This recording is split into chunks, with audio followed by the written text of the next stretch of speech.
بسم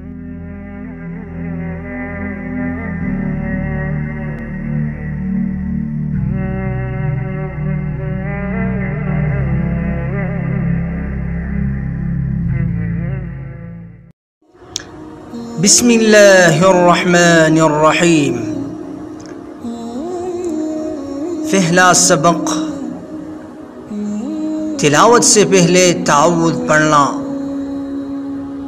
فَإِذَا قَرَأْتَ الْقُرْآنَ فَاسْتَعِذْ بِاللَّهِ مِنَ الشَّيْطَانِ الرَّجِيمِ، سورۃ النحل آیت نمبر 98۔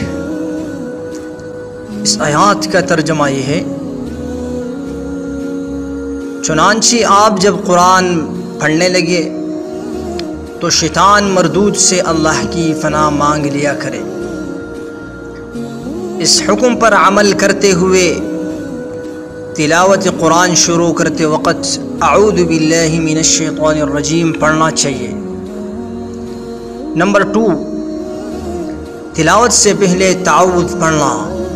حدیث مبارک عن ابی سعید الخدری رضی اللہ عنہ ان رسول اللہ صلی اللہ علیہ وسلم كان يقول قبل القراءة اعوذ باللہ من الشیطان الرجیم، مصنف عبد الرزاق جلد 2 صفحہ 56، کتاب الصلاة۔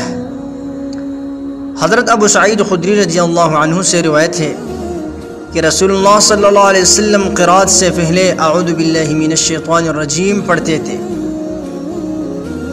نمبر 3، وجود باری تعالی، کوئی بھی چیز خود بخود وجود میں نہیں آتی بلکہ وہ کسی بنانے والے کی محتاج ہوتی ہے۔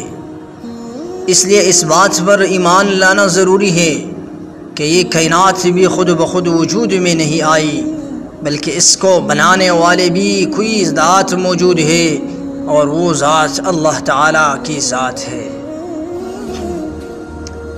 نمبر 4، نجاست کی اقسام و احکام۔ نجاست ناپاکی اور گندگی کو کہتے ہیں۔ اس کی 2 قسمیں ہیں۔ نمبر 1، نجاست حقیقیہ، نمبر 2، نجاست حکمیہ۔ نمبر 1، نجاست حقیقیہ، وہ نجاست جو نظر آنے والی ہو جیسے شراب اور پاخانہ وغیرہ۔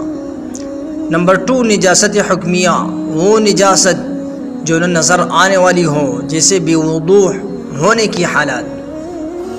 اس کے بعد نجاست حقیقیہ کی 2 قسمیں ہیں۔ نمبر 1، نجاست غلیظہ، نمبر 2، نجاست خفیفہ۔ نجاست غلیظہ یہ وہ نجاست ہے جس کی ناپاکی زیادہ سخت ہو اور اس کی بہت تھوڑی مقدار معاف ہو۔ مثلا شراب، انسان کا پیشاب، پخانہ، خون، منی نجس ہے۔ مرغی اور مرغابی اور بطخ کی بیڈ بھی نجس ہے اور حرام جانوروں کا پیشاب بھی نجس ہے۔ اس کا حکم کیا ہے؟ تو حکم یہ ہے کہ نجاست غلیظہ بدن یا کپڑوں پر لگ جائے تو دیکھا جائے۔ اگر 1 درہم تقریباً 1 انچ قطر کے برابر یا اس سے کم ہے تو معاف ہے، اگر 1 درہم سے زیادہ تو معاف نہیں۔ اس کے بعد نمبر 2، نجاست خفیفہ، یہ وہ نجاست ہے جس کی ناپاکی قدر کم ہو اور اس کی زیادہ مقدار معاف ہو۔ مثلا تمام حرام پرندوں کی بیٹ اور تمام حلال جانوروں کا پیشاب نجاستی خفیفہ ہے۔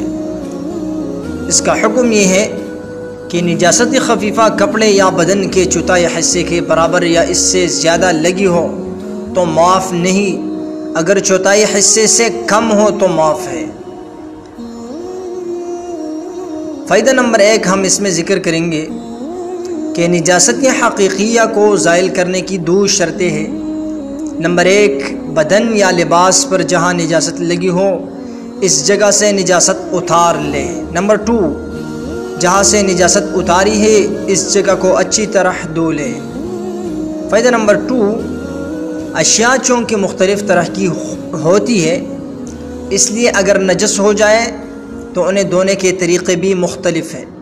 چنانچہ جو چیزیں نجاست چوس لیتی ہے جیسے کپڑے وغیرہ، تو ان کے دھونے میں 2 کام کرنے ضروری ہے۔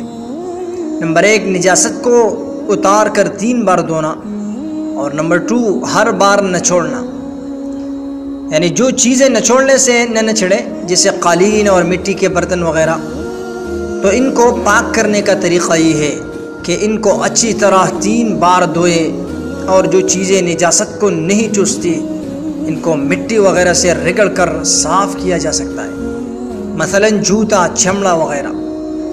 اس کے بعد نمبر 5 نمبر کی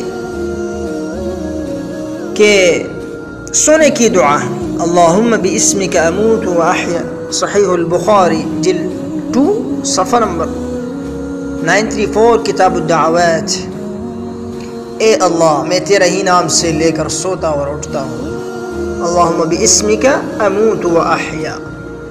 تو یہ ہوا آج کا ہمارا درس کہ اس میں ہم نے سب سے پہلے کہ تلاوت کا جو آداب ہے وہ ذکر کیا کہ تلاوت سے پہلے تعوذ پڑھنا، اور قرآن سے ثابت کیا، اس کے بعد حدیث سے ثابت کیا۔ اس کے بعد جب بھی ہم کسی کا بھی عبادت کرتے ہیں تو اس کا وجود بھی لازم ہوتا ہے، تو وجود باری تعالیٰ پر بھی ہم نے بحث کیا، اور ایک قاعدہ پیش کیا کہ کوئی بھی چیز خود بخود وجود میں نہیں آتی، بلکہ وہ کسی بنانے والے کی محتاج ہوتی ہے۔ جو پورا کائنات ہے تو وہ بھی بنانے والے کی محتاج ہے، اور وہ کون ہے؟ جس نے یہ بنایا ہے وہ اللہ تعالیٰ کی ذات ہے۔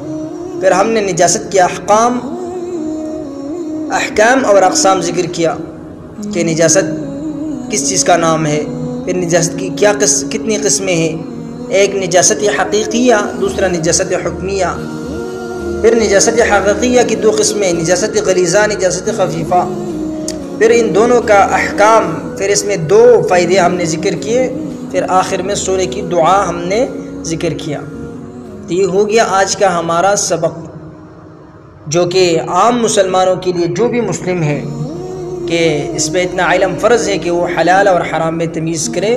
تو یہ جو مین اور ٹوس خلاصتاً باتیں ہیں وہ آپ لوگوں نے ذہن نشین کرنا ہے۔ وآخر دعوانا ان الحمد للہ رب العالمین۔